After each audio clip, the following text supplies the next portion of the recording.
to Taking the Myth, your topical, skeptical discussion show. I'm Stephen Knight, and joining me for the first time in 2020, Iram of Ramzan. Iram, how are you doing? Yeah, I'm alright. How are you? I'm wonderful. I'm very good, thank you. How's the new year treating you so far?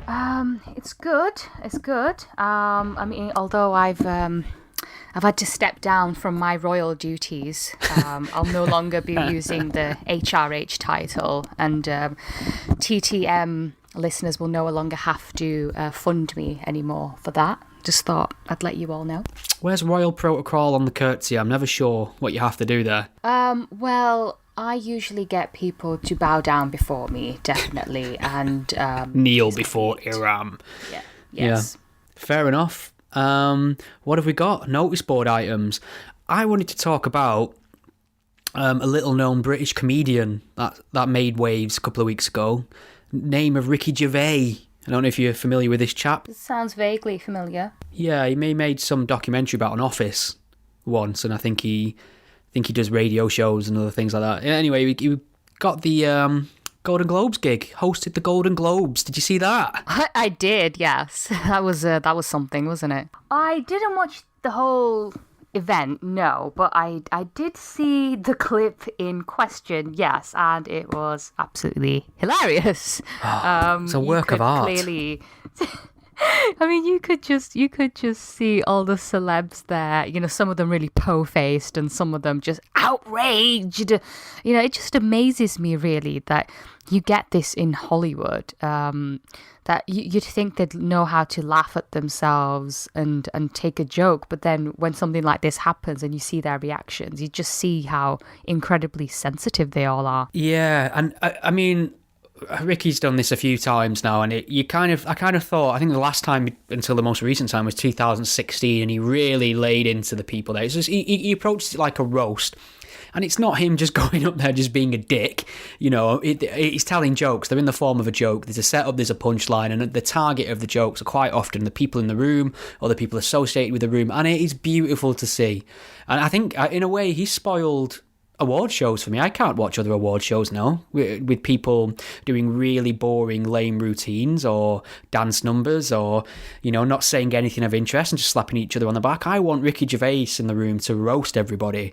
I mean, the balls on this man, for instance, because he made jokes about Harvey Weinstein and Jeffrey Epstein, and, you know, these people have all been friends with and said positive things of in the past, and now just avoid the elephant in the room in that regards. He made this incredible point that everyone is always thinking, every time they watch one of these things, everybody at home's thinking it, but nobody on the day in the room says it, and that's actors making what they believe to be really deep and powerful political proclamations, which are always overtly liberal, left, progressive, and quite clueless. And, you know, they have this attitude that, oh, this is my moment, I'm speaking to the world. If I just put words in the right order here, I can solve all the world's ills. You know, misogyny will be a thing of the past if I just say the right thing. The escalating tensions in Iran will dissipate if I just get up there and say what I think about Trump. And everyone at home just groans, and all it does is highlight how these people are so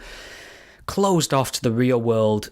And the concerns they have and the things they say don't map onto the day-to-day lives of everyone else. And Gervais pointed that out in the most hilarious way possible. But the thing I wanted to talk about a little bit is there's been a little bit of confusion in the response to this, because people on the left are saying, oh, now he's on the side of the right-wingers, the conservatives, the neocons, this and that. And there's a massive inability to understand what he's doing there and where he's coming from. And for me, I think if you're on a certain team, and Gervais is definitely on the left-wing liberal team as I am, you want to go for the people who are letting the team down, and that's what I feel like he's doing there. But people are kind of saying that he's some sort of right-wing conservative now, and there was nothing he said in any of his monologues or any of his jokes that could plausibly be categorized as right-wing or conservative. He's kind of like a bleeding heart liberal. I don't know what you think about this idea of, if you attack some of the excesses of the left, you must be on the right. It's ridiculous because people within, I mean, the left kind of seems to be eating itself, but people on the left are constantly introspecting and criticising their own. And that doesn't make you right-wing. It just means, you know, if you're part of a tribe or you're part of a group, then if you see something wrong, then you should call it out. You shouldn't wait for somebody else to do it, especially if you're trying to improve on society and everything like that. But you're right. There is a lot about, being woke and how everyone's a victim of the woke brigade, and the cancel culture, which makes me wonder. I don't know. It makes me wonder, have we hit peak woke brigade? Is it going to change now in 2020 onwards, or is it just going to get worse? The funniest thing I heard in Gervais's speech was when he said, if ISIS started a streaming service, you'd call your agent, wouldn't you? It kind of is true, because all these people, they're more bothered with virtue signaling and just showing they're on the right side. Was it Emma Thompson, the British actress who decided to fly all the way from America to London just to show she was on the side of Extinction Rebellion, and people on her side were saying, oh no, but it's the gesture that counts, really. Why are we focusing on that? Well, because you want all flights to be fucking stopped, and she's just gone and got on a bloody plane just to come all the way to show solidarity with you. I mean, how is that not part of the problem? But this whole, every time we're seeing all these people who are victims of the woke brigade, and it just makes me wonder whether we have hit peak woke, and whether from this year onwards it might get better, whether this whole idea of being woke and diverse is not really going to be on top of the agenda as much anymore. I've heard some commentators say that. Can't remember who said it, but a few people saying the 2020s will be the year where woke just died. I think we are seeing a slight change in tides here, people pushing back, and there's a lot more eye rolling and groans whenever this woke ideology manifests itself vocally or visibly. But I'm not. Touching back on what Gervais said, I'm not one for saying to celebrities and actors and people like that, stay in your lane. You shouldn't have an opinion on politics, and neither is Gervais, really, because he's opinionated himself. He was making the point that you're all clueless and you shouldn't be using this platform as an excuse to flaunt your ignorance. And he was pointing out the hypocrisy as well. He's saying they've got no right to lecture the public about anything. Yeah, especially with the whole Harvey Weinstein thing. All these actresses and actors, they all used to thank him on the awards ceremonies, and for helping them get to the position they are. And now he's just persona non grata, and everyone's very quick to say, oh yeah, he did this to me, oh he's this, he's that. It's the same with Trump as well. So easy to go after Trump, but you just have to think to yourself, in a way I can understand why at the time maybe nobody said anything about Weinstein, because you do have the whole casting couch thing in Hollywood and in a lot of these film industries, and especially if you're a new actor or actress and you're feeling a bit more vulnerable and you want to make it, then sometimes you feel like you can't say no. But I don't think that's the issue here with all these celebrities. It's like Gervais said before the event, it's a room full of the biggest virtue signalers and hypocrites in the world, so I've got to go after that, and they should be able to take it. Definitely. And I don't have a problem with somebody opining on politics as long as they're making sense. And by making sense, I don't mean saying what I agree with. There are people I've shared platforms with who have got, left-wing opinions like me, or right-wing opinions that I don't agree with, but they're making a coherent argument for them. They're phrasing them and they're putting them forward in a way that makes sense, and you can engage with what they're saying. It is worthy of debate. The problem I have with Hollywood opining on politics and current events is that it's always through the filter of this extremely far left, woke, ideological nonsense. When was the last time a Republican got up at an awards ceremony and said something pro-Trump? And can you imagine what would happen to them if they did? There's no diversity of thought within Hollywood or the arts, or if there is, it's meaningless, because it's not, the people who do have different opinions are not able to say what they think. Didn't Clint Eastwood once famously have this incident where he did a speech to an empty chair at a Republican convention. I mean, he's the only one I can think of who was openly, I think he was Republican, wasn't he? And I think Kelsey Grammer, who played Frasier, he admitted to having voted for Trump, and he said it's very difficult to admit something like that in my industry. Yeah, I can't really think of many actors who are openly slightly more conservative or right-wing, because, being right-wing is seen as dirty, really. Especially in Hollywood. Yeah, and I think somebody said once I read somewhere that they said that, if a actor or celebrity says they're not openly political, or they don't want to comment on politics, it means that they're a Republican, basically, because that's the climate that's been created. But we might get to touch on that a little bit later with something that happened in the UK with Laurence Fox. But I thought, because we are two Brits, I like a cup of tea once in a while, Iram, and I have partook in fish and chips on occasion, and my teeth aren't the best, so I am definitely British. And I thought with our unique British perspective, we could expand on what we think about Harry and Meghan. Harry and Meghan, do you know, has something happened with them? Because I've not heard anything. I'm going to have to try and pretend I care for the next 5 or 6 minutes. Unfortunately, I mean, I'm a Republican, British Republican, not the crazy American type. British Republican. I don't think we should have a monarchy. I think it's some weird, antiquated Dungeons and Dragons bullshit that's undemocratic. If you want to talk about privilege and real privilege, that's what it looks like, this hereditary wealth and power that you can have over the subjects of Great Britain simply because you were born into a particular family at a particular time. It doesn't make any sense to me. I agree, or I understand rather, that the monarchy is largely ceremonial anyway, but it's still state funded, it's undemocratic. I would happily have a referendum on the royal family, and it's not something I'm going to take to the streets about. I don't feel that strongly about it, but I think if you're going to be a progressive democratic society, there's no place for a royal family in it. I don't know what you think about it, but you can tell me in a moment, but the main news story at the minute is Prince Harry married an American actress, Meghan Markle. I'd never seen her in anything. She was in that TV series called Suits. I think I maybe watched a couple of episodes of that. Obviously, never she had seen to give it. up her, Never heard of her before. Well, she had to give up her acting career to be a full-time princess and take up royal duties, whatever that involves. And I don't know how long they've been married for now, but they've now decided they want to sort of step back from royal duties. They'll be stripped of their royal titles. They won't be able to have access to royal funds anymore. They'll be financially independent. I don't know what's next for them in the future.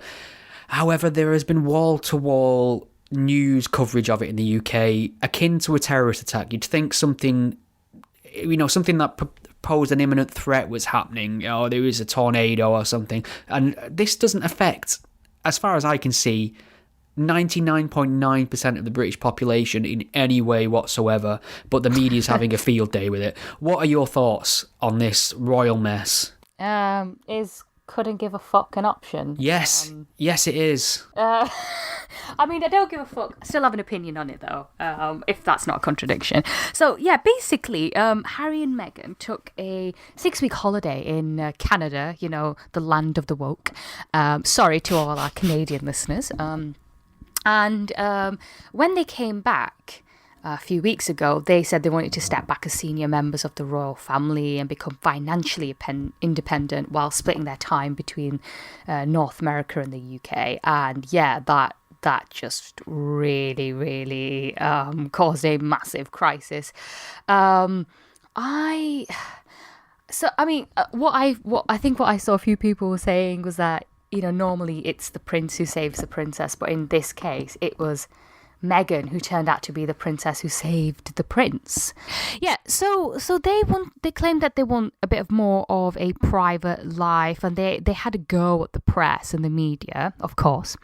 And then when Meghan went back to Canada, she visited a women's centre, and then this picture came out about how she visited them, and they were women for climate change or something. It's something ridiculous, like some sort of feminist climate change warning group, Sounds fun. Yeah. And then apparently they've got this tell-all interview that they're going to be doing on Oprah. And you just have to think to yourself, sorry, but how exactly is that private if you're going to go on a really, really big chat show and spill all the details of the royal family on there, whether you agree with the monarchy or not? I don't know, if you've got a dispute with your family, shouldn't you really keep that a bit quiet? I mean, Meghan's got this court case going on, and her dad is testifying against her, which I think Awkward. Totes ox. But, and also their website, the website that they registered, and they did this really quickly as well. They did this quite a while ago. It's called Sussex Royal. So they clearly do want to cash in on the royal family name, because that is what they're known for. I mean, it's the only reason they're going to get any work, because without that, they're really nobodies. I know Meghan came in Suits, but was she even that well known? If you didn't watch Suits, would you have known who she was? Because I didn't know who she was. For all their horror at this tabloid intrusion, they're not really effectively claiming to be private citizens. They've licensed Sussex Royal. They've got all these this merchandise out with their name on it, and they actually do seek more press coverage. They just want more favourable press coverage, and they want a platform to air their quote unquote progressive views. And you just have to think, how far does celebrity activism really go? Because being part of the royal family, they'd have far more power there because of all the charities that the royal family help fund, and they're patrons of all these charities, and that really gets these or different organizations more money. Without that, they're just really, who are they?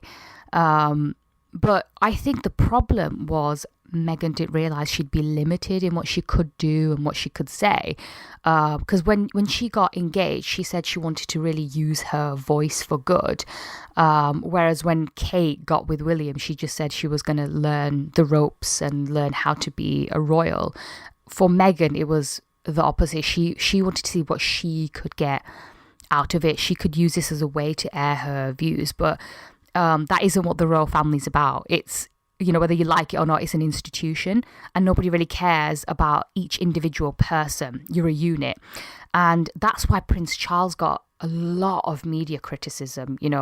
People talk about how much racist press Meghan got, but actually Prince Charles has got far more criticism because he's tried to interfere in government policy. Yeah, there's a great Christopher Hitchens book on this called The Monarchy, a critique of Britain's favourite fetish.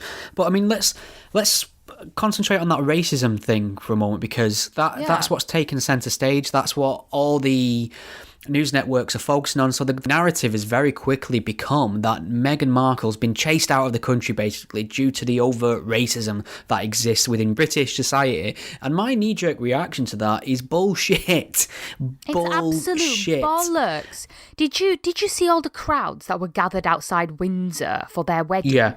There were, thousands of village whores in the country. Did you say village whores then? Village hall. Okay, just checking. Sorry, let me. That's a different kind of wedding. But yeah, all these village halls in the White Shires of England were waving the flags and, had all this Harry and Meghan merchandise. And you'd think if they were racist, they wouldn't really have been celebrating. So I don't really get how it was racist. I mean, Kate Middleton used to get so many insults from tabloid press, because that's what the tabloid press does. They just lay into everyone, and this is part of being British. We make fun of everybody here, whether you're a royal, whether you're a politician. Nobody is free from criticism. That's what we do.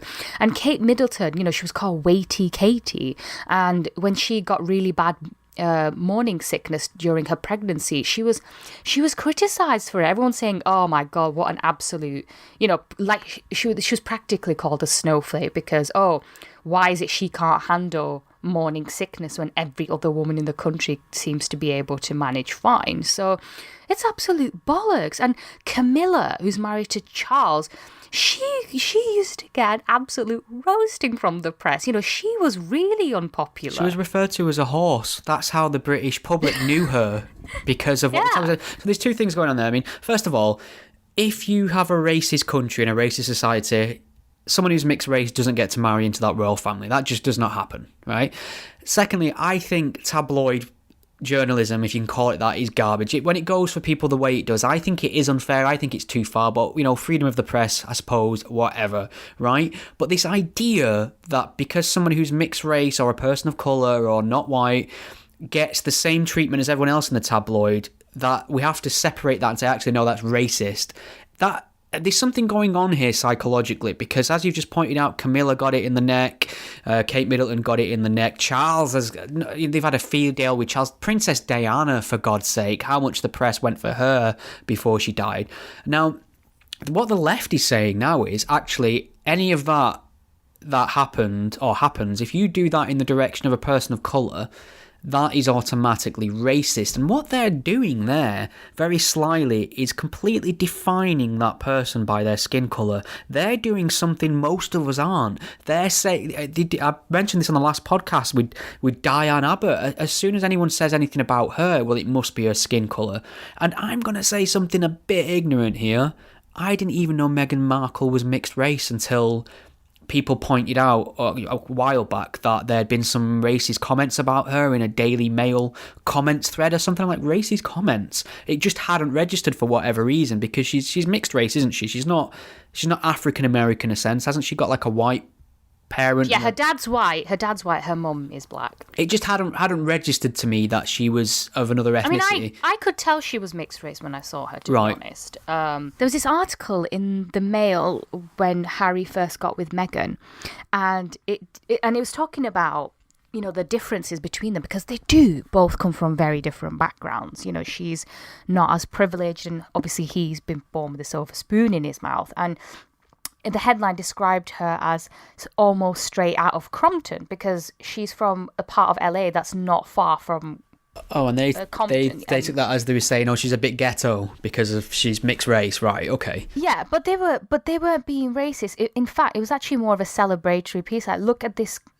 woman who humble beginnings kind of thing. From humble beginnings, and she's managed to marry into the royal family. And they did this genealogy test as well, where they found out that Meghan's ancestors were, slaves, and also she has an ancestor who was distantly related to the royal family. So there is a link there, and it was just a case of celebrating that difference as well. So there's nothing racist about it, and I just thought, for fuck's sake, why is it that as soon as somebody is criticised, it's immediately a race thing? And you're right, they're the ones who are defending Meghan, who are primarily seeing her through the prism of race. I've no doubt in my mind there are people, and you will be able to find them, who have an issue with this American actress marrying into the royal family who happens to be a mixed race, and they'll have an issue with her because she's mixed race. Racist, shall I say. You will find them in every society.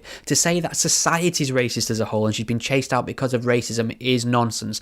If British society is racist, compared to what? Compared to where? We're racist compared to whom? It's one of the most diverse, welcoming places on planet Earth. What I've noticed is that actually a lot of it seems to be views coming over from America, because I think American society is a lot more different. There you can be discriminated against based on your race. They have more race issues than we have here. Yeah, for sure. A lot of it is down to your class. Yeah. So if because the thing is, if you're BME and you're middle or upper class, you'll do well in life. Whereas if you're white and you're working class, your chances of making it aren't really going to be as high. And it's all to do with your class. It's not as much race. Now, I think some people are, the debate around this is just so polarized. It's either people saying, oh no, we're so welcoming, there's absolutely no racism, to saying, oh, everything's institutionally racist. I think the truth is a bit more in the middle, that as a society, we've gotten far more tolerant. We are the least racist country probably in Europe, and we are very welcoming. But at the same time, there are pockets of society where there is a lot of racism. I've suffered racism in my life. Sorry too. about that. I had a few drinks. You know how I get after a few drinks. It's all right. I knew it was the wine talking. But you do get some racism here. So I don't think people seem to be downplaying the racism, but then there are others who are making all of this about That's a great race. point. So I never want to downplay racism. If I see racism wherever it rears its head, you've got to challenge it. You've got to oppose it. I hate people who are racist. It's one of the worst things you can be. But to pretend the house is on fire with racism is bad for everyone. And it's just not true. But you know what I think's happened? I think Meghan Markle's watched too many Disney films. She's got this idealised notion of what it is to be a princess. She's married into the most prestigious royal family on the planet. The honeymoon's over, and all of a sudden she's realised she can't do fuck all. She can't do anything. Yes. It's restrictive. She's got to be here at this time. She's got to be there at that time. She's got these duties there. She's got their duties there. Not only that, I reckon the royal palace is a fucking dump when you get in it. I think it's not. I don't think this is glamorous. Shit lying around everywhere. Yeah, pizza boxes. Charles's socks on the floor. Charles leaving his fucking socks everywhere. But you know what's interesting? Like, there are some people who are trying to blame her, saying, oh, she's cut out everyone in her life. That's what she's made Harry do. Now, we don't know this. This is all speculation. But a lot of the royal correspondents, who followed the family around, who've known Harry for a long time, they always said that he's always been quite guarded around the press, and he resented their intrusion into his life, and he always felt quite comfortable in the army, and he knew he'd always be privileged and he'd have daddy's money there always, but he didn't really want to do the whole royal duty thing. He wanted to maybe go back in the army. He wanted to do something, maybe travel around, whatever. I think he's always wanted to take a step back. I just think Meghan was probably the catalyst for all of this, because maybe she's echoed what he was thinking, and maybe she's just realised that, as you pointed out, it wasn't what she thought it was going to be. It wasn't going to be a way to platform her progressive views. It was because when not long after she married, she guest edited Vogue, didn't she? And did this very progressive edition of Vogue, and she's just realised that being in this royal family, you can't really do the things that you want to do, whether you like the royal family or not. You just have to realise that it is an institution and you have to play by their rules. But the other point to bear in mind is this a way of bringing down the monarchy, or will the monarchy survive all of this? And, I'm also a Republican, so I don't really care. I do like our Queen, though. I think we've got a good Queen. Yeah, I like him. Like, I'm quite fond of the Queen. I just don't agree with the system. But I think that's a good point. I think the last two really big things last three, I suppose are like bishops in the House of Lords, the monarchy, and the TV license, where I think we'll get through them eventually. I think it will happen. But I think we've spent far too much time on the royal family than I'm comfortable with. Shall we switch focus? Yeah. Okay, so another thing I wanted to touch on, and it's something that's come up on the podcast before, certainly the tactics of this group, and that's Extinction Rebellion. Now, it was just reported that, and I read from the Guardian headline, terrorism police list Extinction Rebellion as extreme ideology. So maybe we can talk a little bit about what that means in practice and in theory, and just get your views on the decision in general. I mean, I'm not a fan of Extinction Rebellion at all, for reasons I've laid out on another podcast. In summary, most of them need to take a shower. Yeah, if just for the smell, if anything. Talk about emissions, Jesus. But You've got to be very careful here because people start throwing around labels and why do you want the planet to die? I believe in climate change. I accept the fact it's man-made. I do my bit. I'm a vegan. I recycle. I've tried to eliminate plastics. I don't even use wet wipes anymore. I use washable cloths. I'm trying to do my bit, is what I'm saying. I don't think I'm going to change the world like many of these loons do, but why not do your bit, right? Now, I disagree, not in terms of Extinction Rebellion's concerns, e.g. the death of the planet due to climate change. I'm on board with that. I think we should focus on that. I disagree with their hyper-left, far-left ideology and their tactics, just disrupting commuters, firing cannons of red paint over treasuries, all sorts of stupid shit that isn't really done to win people over. It's to say, look at us, we're making a difference, #climate. And to the general public, they're like, what are you fucking dreadlock wearing wankers doing? I'm trying to get to work. You know what I mean? I haven't got time for your shenanigans. And that's the problem. So they've been designated an extreme ideology. Do you happen to know more about what that means? So basically, the Guardian reported that counter-terrorism policing in the southeast recalled a document called "Safeguarding Young People and Adults from Ideological Extremism." It included a page on Extinction Rebellion, and then in a statement later on, the head of that counter-terrorism policing said, I just want to make it clear, we don't classify Extinction Rebellion as an extremist organisation. Their right to protest is an important freedom in our democracy, which is, true. It's just vital that all civil society organisations ensure that their cause is not hijacked by those who seek to engage in hatred, extremism or violence. And there was this other piece that was in The Guardian, again, where, they had all these different other groups, including Greenpeace, included with neo-Nazis on a terror list. And actually, if you read the piece properly, you'll see that there's a guide with all these different groups and their symbols. And it's not necessarily that they're designated as extremists. It's to show that, and it says it in there, there's a point in the statement in the document that says not all of the signs and symbols noted within this document are of counter-terrorism interest. So it's this very, very misleading reporting. Yeah, it's actually, people were taking it as if they'd been put up alongside with neo-Nazis and ISIS and stuff like that, and that's not what's happening. No, it's basically a list, or it's a guide where they're showing people, like, look, these are different groups, and obviously Extinction Rebellion has come up because they've posed massive problems for society and the policing. What do they do?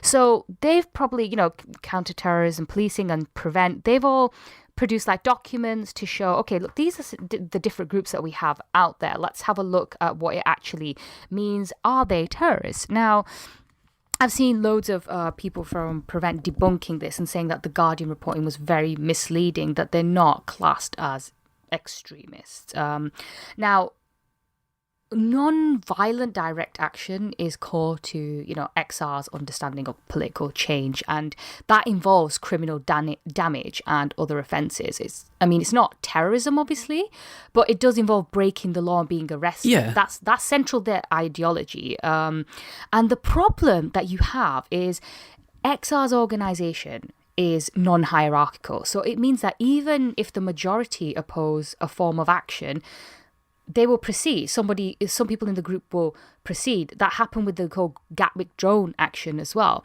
So if XR promotes a belief that human extinction is, it's imminent, it's nigh, faced with that threat, any action could be seen as justifiable. And because there's no hierarchy or control within that group, there's going to be no way of preventing any dangerous or violent conduct, conducted by some of its activists. These inconsistencies, from the social media standpoint, these inconsistencies. So the red line with a lot of these groups for social media is if they encourage illegal activity. Now, when Extinction Rebellion were actually temporarily banned from protesting because of all this, there was some public section order was imposed against them to stop them congregating in London city centre for a period of time, which got overturned in the court, which fine, the courts had a look at it, whatever.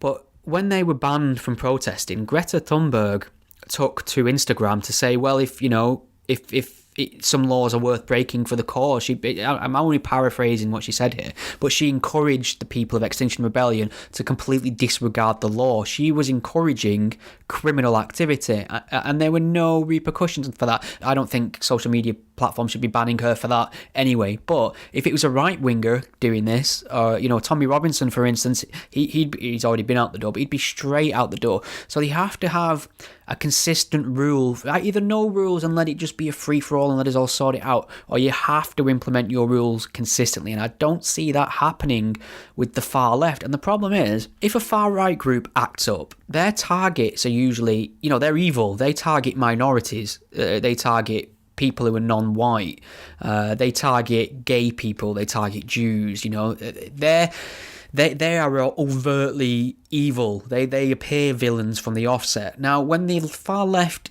do nefarious things that are almost analogous, and their behaviour is almost analogous, and their tactics are the same, the problem is they're doing it under the guise of virtue. They're saving the planet. They're saving the minorities. They're the other end of the spectrum. But it still doesn't excuse that what they're doing is harmful and extreme at the same time. And I think I think the law sometimes, I think public opinion, certainly social media platforms, give the far left a free pass because their goals and their aims are virtuous, even if their tactics are just as terrible as people on the far right. Some people might be divided on this, whether they're really extreme or not. It depends how you define as extremism and whether it comes under counter-terrorism or not. In this case, maybe not as much. But, because committing criminal offences is central to some of their, XR strategy. It's a matter for the police, definitely, because, at the end of the day, the police have to be there to maintain public order. And if they're disrupting people's lives, then, the police have to step in to do something. But, I mean, this is just, what this really shows is not just about XR, but really misreporting from The Guardian. I mean, every week there's an article bashing Prevent. And I get it, no policy should go unchallenged, obviously, but policy, so Prevent is part of the government's counter-terrorism strategy. It's one strand of it, and a lot of people take issue with it, particularly leftists and all the Islamists, because they're clearly extreme and don't like to be, don't like to have their extremism pointed out.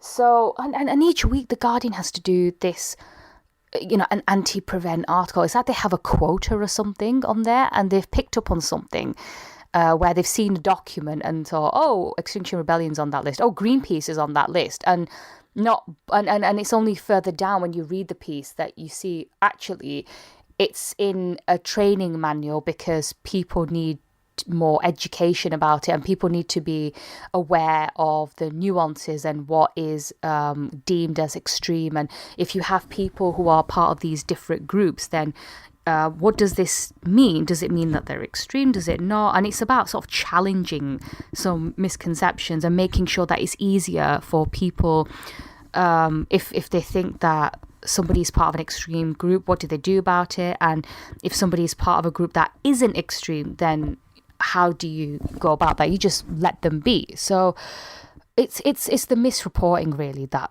bothers me more than anything. In terms of Prevent, though, I mean, I don't mind newspapers, like you say, criticism's important, criticism's healthy, it's necessary, especially for any government legislation, but it's their failure in their duties to inform the public properly, because they often quite blatantly pretend Prevent's something it's not, to the point where I'd say most of the British public, if you used to ask them about it, would probably say it's the government's anti-Muslim strategy or something. They think it's geared entirely around the issue of Islam and Muslims, and it's not. It covers the far right, it covers all sorts of terrorism.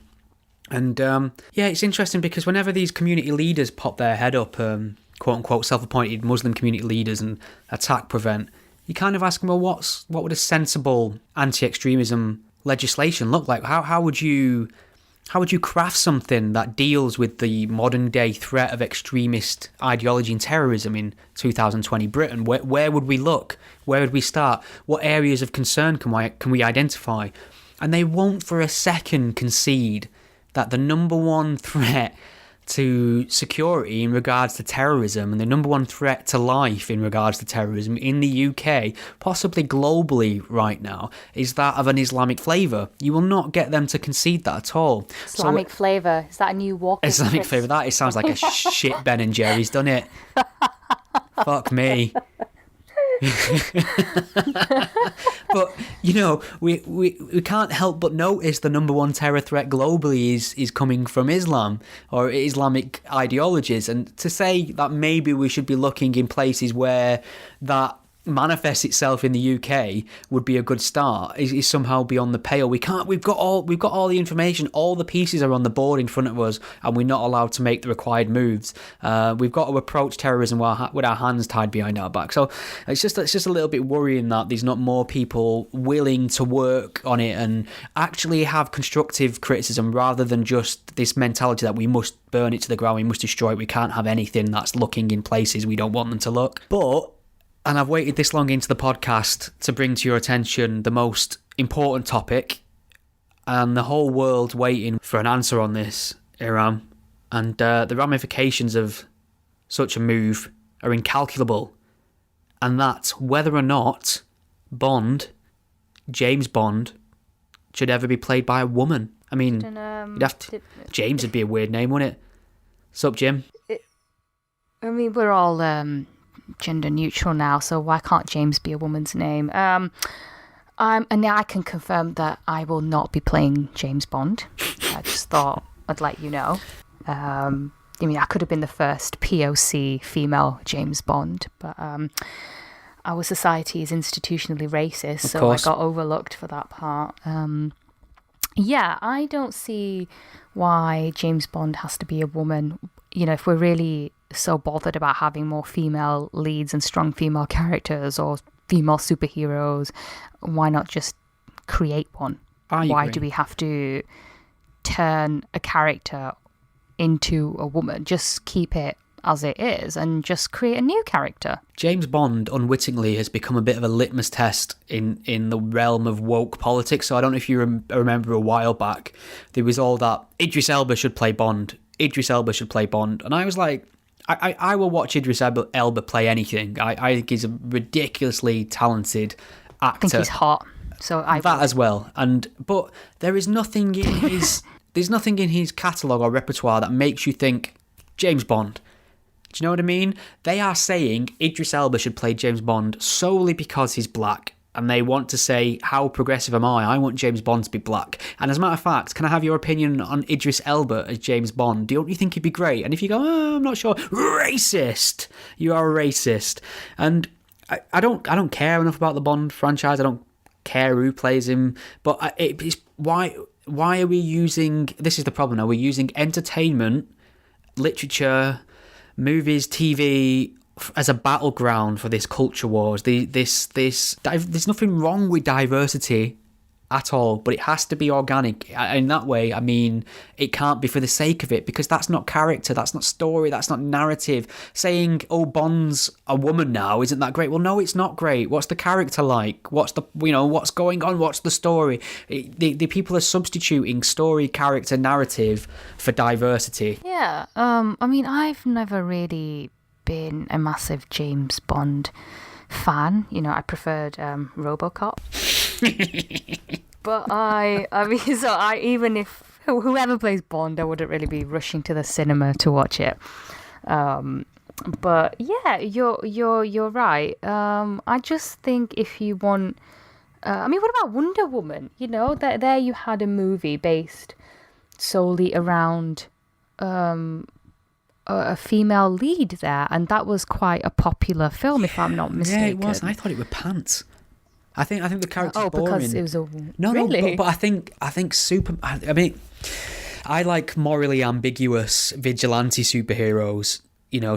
She's just this... She's beautiful, Gal Gadot, for a start. And she's this, beacon of moral virtue. She's the one of warmth and love. And I find that a bit dull. A little bit dull, but everyone loved that film, and I felt like I had to keep quiet about it, because if I said it wasn't very good, I'd be kind of punching this feminine party fest. Yeah, it's like with the, the Oscar nominations. Was it the Oscar nominations that came out recently? And Little Women didn't really get, was it for best director or best film? And everyone's like, oh, it's because it's a film based around women, and Oscars are racist and sexist as well. And you just think, I mean, maybe there's some truth. I mean, I think mostly it's about nepotism, really, in Hollywood and most film industries. I don't think it's necessarily whether it's racist or sexist so much as it is about nepotism and doing your friends a favour. Because, you probably see some films on this and think, how on earth has that got nominated? And I don't think it's really because the lead in it was black or the lead in it was a woman. I've not seen Wonder Woman, but I remember it caused controversy because Gal is Israeli. She's a dirty Jew, basically. That's how a lot of the Arab nations responded. Iram, it got censored. It got pulled from certain countries because of it. And I see. You know what? Whenever I see a news story about her, I go and check in the comments, and that's the first thing that comes up. That she obviously served in the Israeli army, because obviously you have to over there. It's you're conscripted. But I mean, Catherine Bigelow, didn't she win a couple of Oscars for The Hurt Locker? She's a great director. I think she got nominated for Zero Dark Racist, 30. sexist, whatever. Stop trying to downplay racism and sexism, Stephen. I don't care if I watch a film and it's all women, it's all men. I mean, one of my favourite horror movies ever is the film called The Descent. It's about a bunch of women who go cave diving and run into some horrific nasties down there. It's very tense, brilliant soundtrack. And it's one of my favourite horror movies. And I never once for a second thought, oh, this is about women, I'm not going to watch it. If it's a good story, you'll watch it. People will come to watch it. And you know who doesn't fucking watch movies with women in? Women. They didn't turn out Michael Owen? They didn't turn out for Ghostbusters, did they? You know what I mean? Women at the box office are one of the most powerful demographics imaginable. If you can get the female demographic, quote unquote, interested in a movie, it will make mega bucks. But strangely, the same movies that are not interesting to men, i.e. Ghostbusters remake, are not interesting to women either. So I don't think you can lay it all at the floor of misogyny. I would bet my life on the fact more men turned out for Wonder Woman than women did. Probably to ogle at Wonder Woman, to be fair. Possibly. But that's why she's not interesting to me. She's perfect, and I don't like perfect characters. I think that's what I was trying to get at. I like deeply flawed human beings. I want to see. I'm going to gravitate to a woman on screen who's a fucking lunatic more than I am to someone who's perfect. No, but I've noticed they don't do that with women now. They have to have a feisty, strong female lead now. So you'll always have women kicking asses on screen and beating up a bloke twice her size. Oh, and she's a strong woman. Oh, and she's also really sexy as well. And you think, bitch, please, you can't have it. Oh, come on, that's so not fair. And it's so unrealistic as well. I just wonder what Michael Owens thinks of all this. I mean, yeah, Michael Owens' opinions on the gender politics of Hollywood, I imagine, would be rather enlightening. Do you think he watched Wonder Woman? Do you think he watched RoboCop? What does he do? What do you do, Michael? Please reach out to us. How can you not watch movies? You utter psychopath. You boring ball bag. Maybe he doesn't watch it because he's really sick of one-dimensional characters on screen. That's it. He wants them to be flawed, like we all That's are. it. It's like them actors and actresses who refused to marry until gay marriage was legal, and I think he's taking a principled stand. He's not going to watch movies until everyone's represented equally, until James Bond is the first pansexual, transgender, paraplegic, vegan, fucking spirit gender, black woman. Oh, Jesus. But, I mean, there's nothing wrong with that. You know what? And they're saying, like, we need more trans people in roles. Fine. whatever. I think they should make a trans person the fucking villain of the next movie. Some evil, absolute, twisted cunt who does the most horrendous things in films. But they won't, because they don't want to give them interesting characters that audiences will celebrate and love. They want to... You can't have a villain who's trans. Exactly. Then you'd be demonising the trans. Then you're demonising the trans. And you look what happens when someone gets their chops on a good villain role in Hollywood. They win Oscars. Everyone talks about it forever. But now they're saying you can't represent, for some reason, a character in a Hollywood film is representative of an entire community for some reason. And like, if I was a young black man and I'd want to be the fucking, give me the Joker. Why can't I be the Joker? No. We must make you an empowered, smart, reasonable person because you're black, and that's the attitude we want to project onto everybody. And I think that's why. If I'm not mistaken, Harper Lee, author of To Kill a Mockingbird, made all the black characters in her book really good and virtuous, because she said she wrote it at a time where, you did have segregation and discrimination against black people, and if you portrayed them as normal human beings with flaws, it just wouldn't have helped the narrative at that time. But you'd think we've moved beyond that. In conclusion, the word diversity is not an idea. It's especially forced. I like. Don't get me wrong. I'm for diversity. I think diversity enriches most things. I'm saying. But what do we mean by diversity? Because the author Stephen King, he's also another victim of the woke brigade, because he tweeted a few weeks ago that because he's part of he's able to nominate in 3 of the Oscar categories, and he said, I would never consider diversity in matters of art, only quality. It seems to me that to do otherwise would be wrong. And then, like the famous writer Roxane Gray, is it? She wrote Difficult Women and Bad Feminists. She said, as a fan, this is painful to read from you. It implies that diversity and quality cannot be synonymous. Well, I mean, nobody's saying that. She's a white supremacist, then. She thinks a meritocracy, by definition, disadvantages non-white people. So she's saying a system built on freedom allows white people to dominate because white people are inherently better. I don't believe that. I think if you remove all systemic obstacles to non-white people, I think it should be solely based on your merits and your ability. I remember anecdotally, and I'll be very quick on this, one of my favourite horror series is George Romero's Dead series. They're the first 3 anyway: Night of the Living Dead, Dawn of the Dead, Day of the Dead. Now, he made Night of the Living Dead in 1968, and he did something that was unusual for that time and place. He cast his protagonist with a black actor, and there was a lot of political subtext people were reading into that, were saying, have you done this on purpose? Are you making a political statement?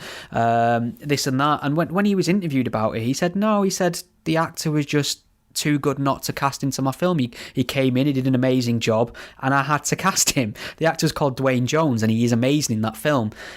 So that to me was beautiful to me. This guy had got the role 100% based on his acting chops, his talent, his ability. He could not be told at any point in his life from that forward, you know what, you're only given that job because you was black. He was given that job because he owned it and he was great in the role, and that's what the director's own words.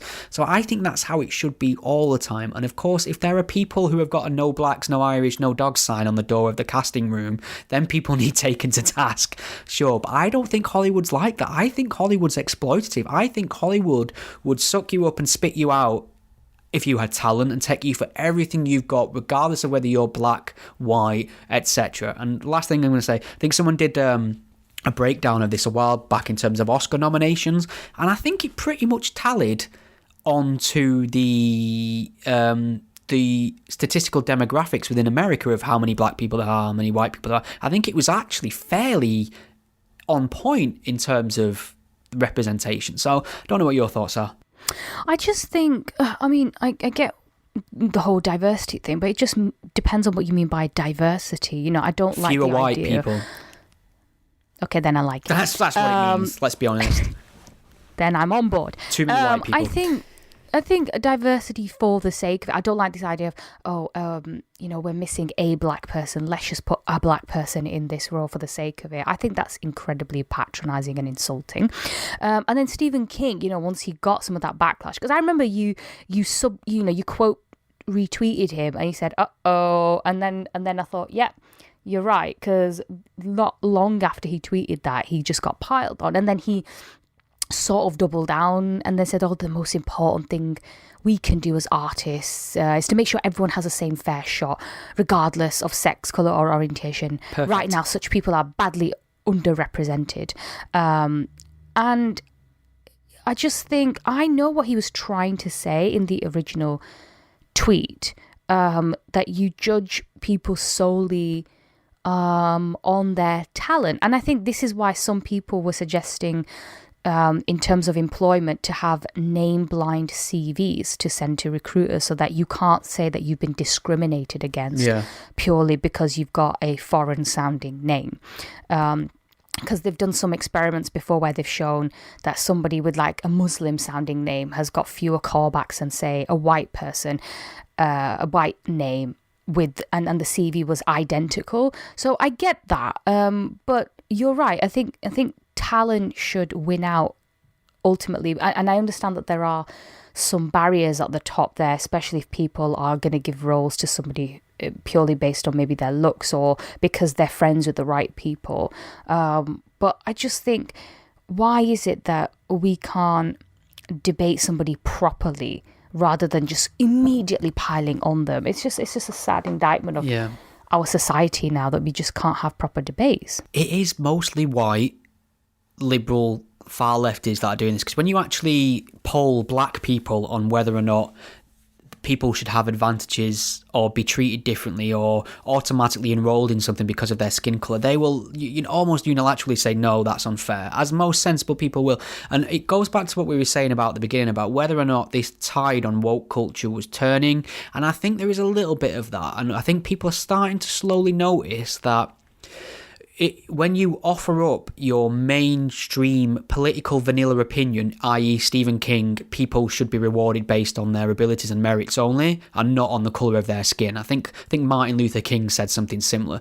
When people say that, most of the population, the man on the street, society in general, agrees with that as a basic principle. However, the internet goes mental, the tabloids go mental, blue tick journalists go mental. Now, I'm slowly beginning to see how little of the real world they account for and how much influence they have in comparison, though. They really do upset the apple cart when they haven't got the support of the general public. And I don't know if you remember seeing the clip that's done the round. I tweeted it out the other day. Laurence Fox, actor, was on Question Time. Yeah. This was beautiful. It was like watching a symphony. He was on a panel and he took the very reasonable view that both you and I have taken on this podcast, that Meghan Markle wasn't chased out of this country with pitchfork waving racist. And the woman who was, she was non-white in the audience, who was questioning him, said, she dismissed his opinion and said, because you're a privileged white male. And the entire audience, for the first time I've heard this happen, on the BBC especially, groaned at that comment from her. And now, I don't know whether this is a case of the tides changing or whether a case... I don't know, because the week before on Question Time, when people said, when people were asked, do you think Harry and Meghan did the wrong thing, and nobody put their hand up. I think it just depends on each audience. Yeah, I was going to say, I don't know what constituency they're in. I don't know where they were. Maybe there was a slightly older, less woke demographic in the room. But he basically, this actor Laurence Fox, now I don't know all his politics, I don't know everything about him. He might have things I disagree with. I imagine he will. He's a human. But he basically said to her, look, for you to use my immutable characteristics to dismiss what I say, it makes you a racist. You are being racist. And I'm thinking, like, we all know that you are a white male, is racist and sexist. Why aren't more people calling it for what it is. And I think as soon as people start doing that and just saying, look, until you can deal with the substance of my argument rather than the colour of my skin, I don't have to take you seriously, and I'm going to point out to you and to other people that you're a racist. I don't know why people don't start doing that a lot more, because as soon as these people get put in the box, they're going to have to switch tactics, surely. Well, there was this woman on Twitter, I think she works for some sort of think tank, I can't remember, but she was just saying how, I've never experienced any racism here, I'm welcomed so much. And then a few people, actually rightly, I must say, pointed out, well, you also have to bear in mind that you're living in London, you're also a young woman, you're also reasonably attractive, so hardly anyone is going to be racist towards you. So I don't think you can use your experience to speak for everyone. And I think they kind of had a point, because, you know, in London you don't really see racism really. I mean, this is a city full of oat milk latte drinking people. And I think people need to really bear in mind as well that, you know, just because you've had one experience doesn't mean that speaks for everyone. So it's all about acknowledging the good and the bad, really. All right. I mean, I'm keeping on this woke cancel culture theme. Did you hear about Al Morrisey? Lead singer of the Smiths? Yeah. Your prophet? Yeah, I am a big fan of the Smiths. I do like the Smiths. I've always liked the Smiths. Morrissey, admittedly, is a huge knobhead. He is. He takes it too far. But the point I'm making in general is, touching on before, is that his political views are fairly mainstream as well. So he's pro-Brexit. He's critical of the immigration policy, and that's most of the country now. He also, he nearly got cancelled for wearing, what was that political party he wore a badge for, Anne-Marie Waters' party? I always want to say Britain First, but it's not Britain First. That'd be terrible. Oh, For Britain Movement. For Britain Movement, that's it. And Morrissey was on American TV singing a song, one of his new shit songs, because he's not done anything worth listening to for 20 years, with this pin on, and it was cancelling him. And now a Glasgow based record store, who knew there were still record stores, by the way, have said that they're not going to stock Morrissey's latest album because of his political views, which are mainstream, which most of Glasgow probably share, but whatever. But then they said they'd still stock stuff from the Smiths. So it's really interesting how they've separated the two bodies of work. And I kind of asked, well, what if Morrissey goes woke? Are you going to restock him? But then there's going to be a gap in the middle where he wasn't woke. How do you feel about Michael Jackson? And obviously I come down on the side that a business is allowed to stock whatever they want, but there's something a little bit off-putting about a business preaching politics. So how do you feel about this? What's your favourite Smith song? I don't know if I have a favourite, sorry. Favourite Smiths album? The best of the Smiths, yeah? Yeah. Sorry, I'm not well versed on the Smiths. Call yourself a mank. I know, I should be ashamed of myself. Yeah. I'm worse than Michael Owen. Scumbag. So, I mean, how do you feel about record companies? I mean, I suppose you could extrapolate this to anything. Bookshops deciding they're not going to stock Douglas Murray's book, for instance. I know they're allowed to, but should we take a dim view of that kind of thing? Because although it's not censorship, it is in the censorship basket. Who gets to decide what we can and can't fucking read? You know, if people don't want to buy a certain book, then they don't have to buy it. You know, I've walked into a bookshop and walked out without making any purchases. Not because I shoplifted. I just didn't buy a book. Because that's my choice. You leave it to the people to decide. If there's a book that's not really doing as well, put it on sale or just don't stock that much more of it. And if there's a book that is doing well, you stock more of it. I mean, surely you want to make money, don't you? Or is that dirty now? Yeah, I mean, I'd be selling everything. If I was a bookshop, get your Mein Kampf over here. But yeah, I suppose the agreement. Can you buy Mein Kampf in normal bookshops? Oh, I'm not sure, Maybe. Because it's been a while since I've seen anything. You've been looking for it. That's why you keep coming out of the bookshops empty-handed, is it? Excuse me, can you point me to the Nazi fascist section, please? Yeah. At the end of the day, look, let people decide what they want to read and what they don't want to read, and you'll know what's going to be popular in a bookshop and whether you'll you should stock it or not. And if a book isn't doing very well, then yeah, fine, don't stock it. Yeah, so I agree. A business should be able to stock whatever they want. Fine, I don't think you should be able to pressure. The agreement we have in place is a business supplies something, and if we're not happy with their practices or what they're supplying or what they're not supplying, we vote with our wallets and we go elsewhere. That seems like a fair transaction to me. However, the idea of bookshops and things telling us what's politically good or bad is annoying to me. This record shop does not quietly stock it. They announced to the world on Twitter that they shall not be stocking it because they're a good moral record store who has the right political opinions and knows better than you plebs with money. And it just rubs me up the wrong way. Just sell me shit or don't sell me shit. Don't preach at me, is what I want to say. Yeah, it's patronising. It is.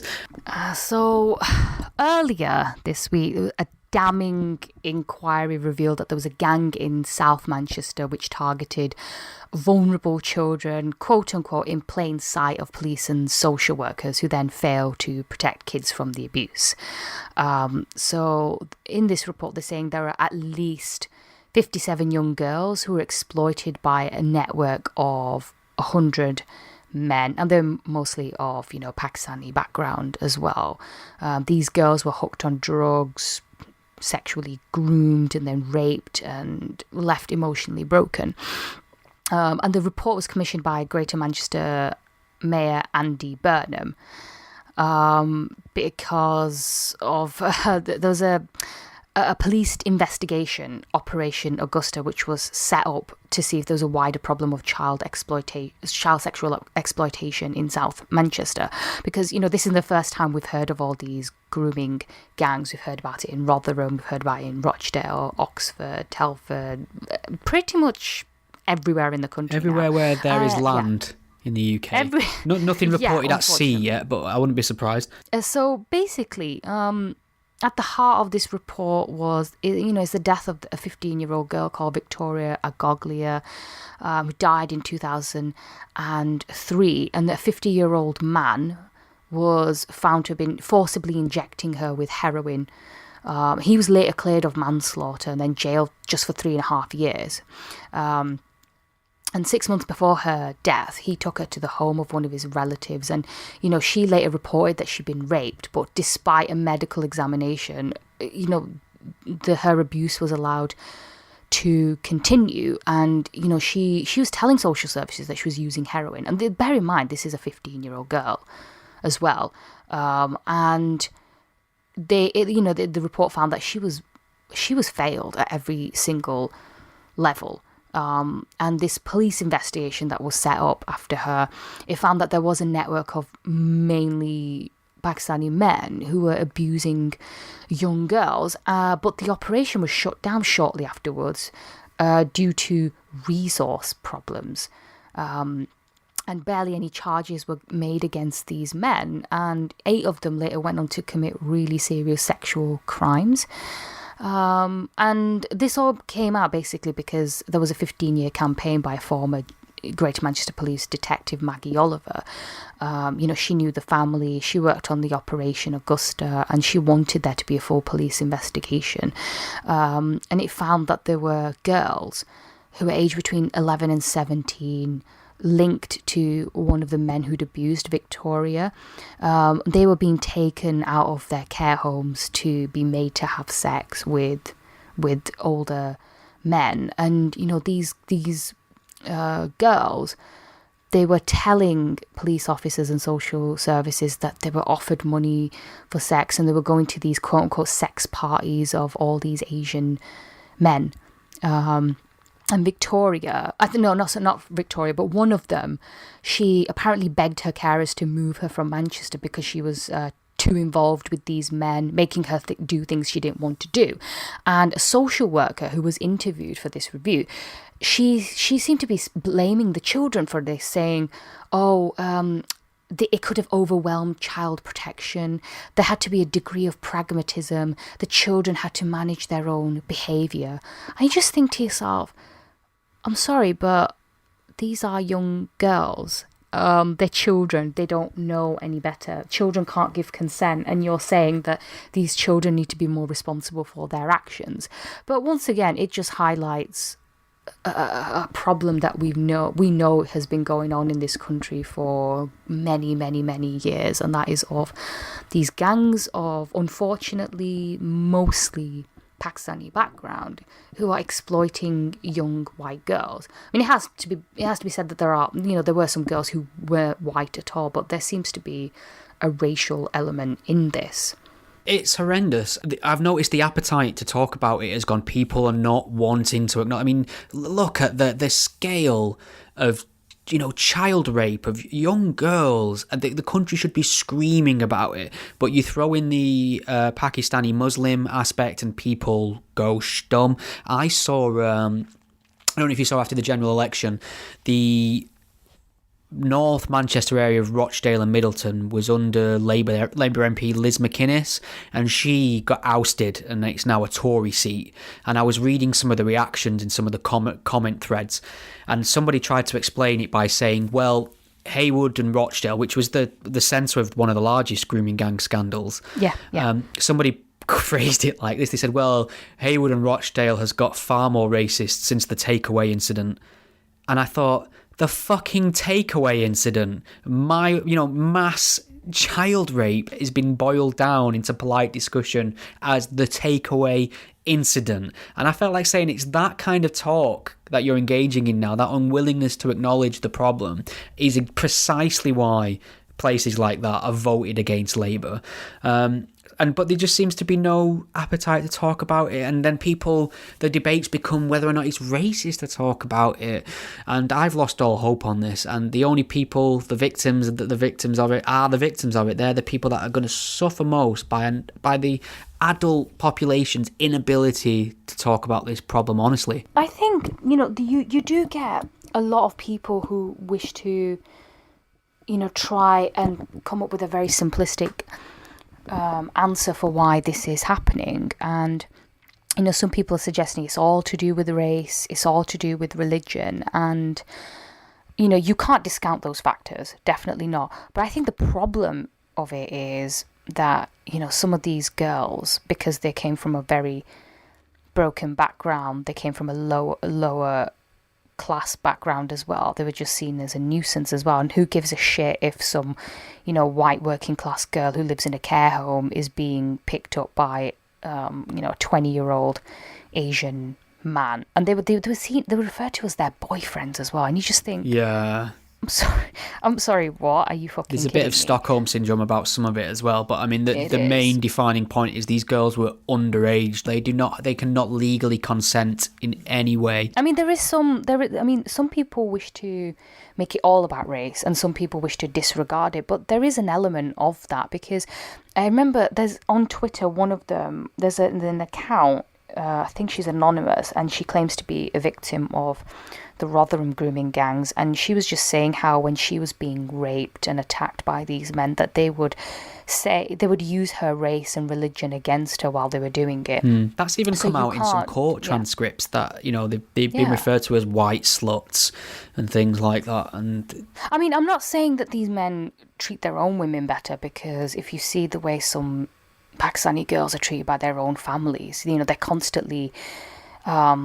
monitored for what they do. They're they're not allowed to dress in a certain way, they're not allowed to go out and socialize with their friends. I mean, some of that has changed, but you still get pockets of societies where you have these families who don't allow their daughters to have the same rights, and some of these men were found to have been, or at least one of them was found to have been abusing his own relative as well. So you can't really say they're only targeting white girls. But I think a special mention should go to the journalist Julie Bindel, because she's the one who wrote about it for the first time for the Sunday Times magazine in 2007, and that was before the whole Rotherham thing came out. She wrote about it and all these girls who were being abused and being picked up by older boyfriends who were then passing them around to other men. I don't remember reading that at the time, to be honest, and I don't know what kind of reaction that got, whether it was swept under the carpet, because people mostly credit Andrew Norfolk from the Times for writing about this, but, Julie Bindel first mentioned it a few years before that. Incidentally, she's blocked me on Twitter, by the way, and I don't know why, because I've never really tweeted her, but I'm blocked, so I don't get what's going on there. You get a lot of that, don't you? It's really I don't know what's going on. But, I just think, how many times are we going to keep allowing something like this to happen before we do something about it? Maybe this report will change things. I'm not sure, but I think the culture has kind of changed somewhat because we're a lot more aware of this now. And if this happened now, maybe people wouldn't get away with it because, Victoria Agoglia, she died in 2003. So, you're talking a lot, it's been a while since all of this happened, so maybe people have learned some lessons since all of this. My only hope, I suppose, and I'm trying to put as much of a positive spin as humanly possible on this, but the historic cases, people did actually try and report it to the police, and the police dismissed them, tried to sweep it under the carpet. Same for social workers. There's a massive systemic failing and conspiracy, in fact, to prevent this from coming to the public attention and to prevent the victims from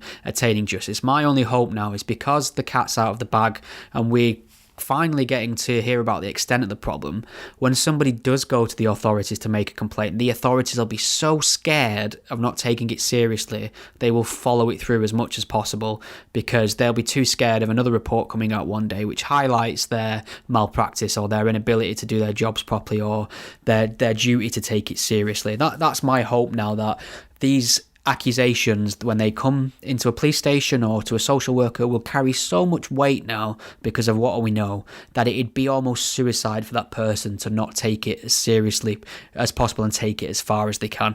Do you want to speed run through some questions with me? Yeah, I think some of them have been answered, but yeah. All right.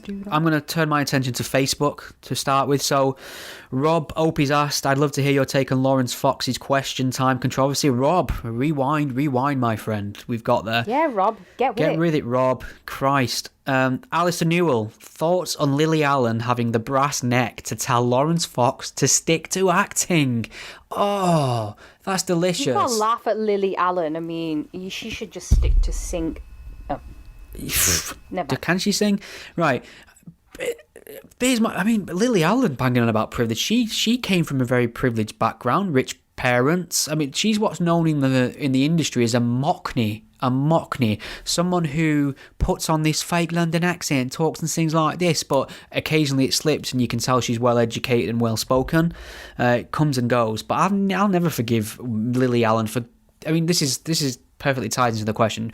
Lilly Allen saying this privileged man has no right talking about certain political, but she will turn up at the drop of a hat to get in front of a microphone on the news to bang on about Grenfell turn up to or the opening of an envelope. She will. And not only, I mean, again, I am not against celebrities or people of fame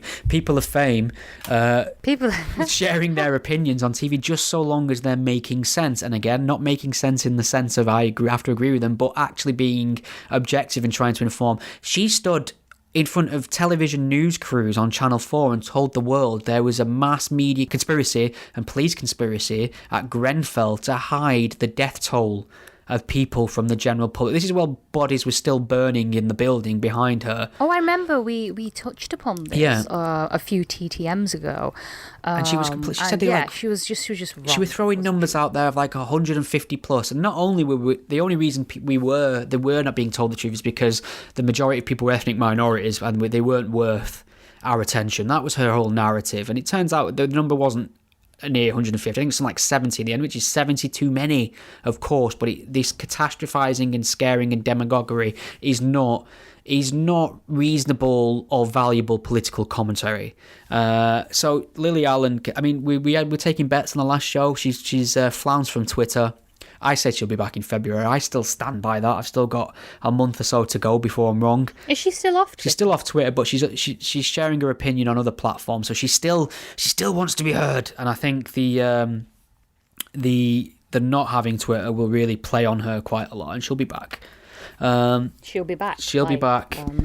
RoboCop. I can't believe how many people have been tweeting me that I fucking hate you. I love the fact that you've got no shit whatsoever based on your political commentary on this podcast, but you got a genre robot movie wrong, and that's it. That's it. They've come for you. All right, next question. Sorry, go on. No, it doesn't matter. So Dave Lakeland's asked the same question. Thoughts on Laurence Fox's appearance on Question Time? Dave, rewind the show. Matteo, nice name, Matteo Paul. Matteo, hey, it's not even Italian, that is it? I don't even know. I don't even know if my racially insensitive caricature of an Italian accent was even worth it. I'd like to have your take on Ricky Gervais's monologue at the Golden Globes and the reaction it caused. Thanks for the work. Done. Thanks for the good work, even. Cheers, Matt. Same to you, pal. Yeah, we've done that. Ticked it off. Ricky was amazing. I was genuinely, you know what's really funny? Like, I got a little bit of a adrenaline rush when he got to that last bit at the end when he was telling people, you know, you have no right to lecture the general public. You spent less time in school than Greta Thunberg. You know, if you do win an award tonight, you know, thank your agent, thank your God, and fuck off. And I thought I got a little bit of an adrenaline rush there because it was hilarious because it is a joke, but two, there's a hell of a lot of truth in that, isn't there? And I think someone's been waiting for somebody to get in front of those people in that room for the longest time and tell them what everyone at home's thinking, and he had the balls to do it. I'm amazed. I think it's awesome, and I'm just gutted that I suspect this might actually be the last time he does it, but who knows? I hope not. Next question from Steve Carl Nystrom. Do you think Britain will actually be able to leave the EU on time this time at the end of the month? I'm rooting for you here in the colonies. So Steve's over in the USA. What do you reckon? I think so, because they're already going to make Big Ben bong, so why not? If they're going to do that, then they'll go the whole hog and do it. They're not, though, are they? Have they not announced now that it's not going to happen? Have they? Yeah, there was. So yeah, for people who don't know what we're talking about here, Westminster, Big Ben, the big clock. Big Ben's the name of the bell. Yes, we know. It's been undergoing renovation work for quite some time. It's scaffolding, all sorts of stuff, and it doesn't bong anymore. Oh yeah, so they're doing a crowdfunder, and I think it's I don't know how many signatures he's got. I don't know if it's actually managed to get the required number of signatures, but there was a massive crowdfunder, and I think maybe tens of thousands of people did. Yeah, loads of people have put money, but the government have come out and said now that they can't do it. It can't be done. There's a logistical issue. It won't happen. There's going to be a light show instead. So first of all, you're right. It became a case of, well, it's going to cost this much money. So the public went, well, we'll raise funds for it because we're a strange patriotic bunch. But then the government has said, actually, no, it's not feasible regardless of whether or not you can raise the money. That's the last I saw, and maybe that's changed since we started recording. Maybe it'll change by the time this goes out, but who knows? But I suppose the question about whether or not we're going to leave the EU, I don't necessarily know what that means, because we will be out of the EU in an official capacity by the 31st of January, but trade negotiations will be ongoing. Admin issues will continue to arise for the longest time ever. So whether or not, I assume we'll be out, but there doesn't mean there won't be any. It's not going to be a clean break. Do you know what I mean? Will it be a soft or hard Brexit? Like, will it be a soft or hard Megxit? It'll be a tangled Brexit. It'll be like, when you put your wired headphones in your pocket and then you get them out and they're all tangled and you spend like an hour trying to untangle them. That's my haphazard metaphor for Brexit. What else? Do we have any other questions? Do we have anything on Twitter? Let me have a look. Somebody wants more film quotes from me. Fuck off. Is 2020 going to be the year the reasonable public got truly fed up with woke culture? I think it's starting. We mentioned that, and yeah, we said it's going to start. Should Prince Andrew lose his HRH title? I think he's a disgrace. That interview that he did on BBC One, because of his connection with Jeffrey Epstein, that was wow, that was huge. People kept comparing Harry and Meghan to Prince Andrew, saying, oh, he hasn't got that much... Fuck me. Yes, he has. Every single day and week there was coverage about Prince Andrew and how he should be fucking arrested or held to account. Keep in mind, he's not actually been convicted of any crime. I think he's incredibly dodgy and I want justice to be seen, but keep in mind he's not been convicted of a crime. However, the public and the tabloids and the news media are treating him like he's a rapist paedophile. He's had to step back from public duty, so should he lose his HRH title? I don't know what the... They all should. That's my answer to that. I mean, really, we think they all should. I mean, he's not really that close in line to the throne anyway, so no one gives a fuck. Is moving the House of Lords to York a good idea? I think moving anything to York's a good idea. I love that place. It's probably my favourite UK city. Move them all to York. Actually, don't do it. Leave York out. Leave York alone. Don't move any. Just leave it. Just back off. Is my advice. Move me to York. That's what I think you should do. Twitter user Damned Either Way has asked, who could Labour appoint as leader to have you vote for them and why? Who could what, sorry? Who could Labour appoint as leader to have you vote for them and why? I mean... Me. Yeah, I'd vote for you. But in terms of... The problem with Labour is, if Jeremy Corbyn ran for leadership again, he'd win. So the problem of Labour is so... The rot's set in, unfortunately. Anything that comes next will probably fall into the mould of Corbynism. I'm like Jess Phillips. What is she for? I don't understand what she thinks about anything. I just find her really gobby and attention-seeking. I don't think she'll get to be Labour leader. I think it's between Keir Starmer and Rebecca Long Bailey. Long Bailey is a Corbynite. Yeah. She thinks he deserved 10 out of 10. That's for his leadership. Yeah. As How a would you leader, rate his leadership? 10 out of 10. Jesus, -2. But yeah, she's got the backing of a lot of the unions, and Keir Starmer seems to be way ahead in the polls. But it's one of those second preference votes, isn't it? So it depends on how many votes they get in the first round as well. So I don't know. But Keir Starmer, I think they're saying he seems to be more of a centrist, and he'll definitely get it. And he's the leader that the Conservatives would fear the most. If Rebecca Long Bailey wins, they're just laughing their way to the polls, really. Oh, sexist, Iram. It's because she's a woman. Well, she's a white woman, so...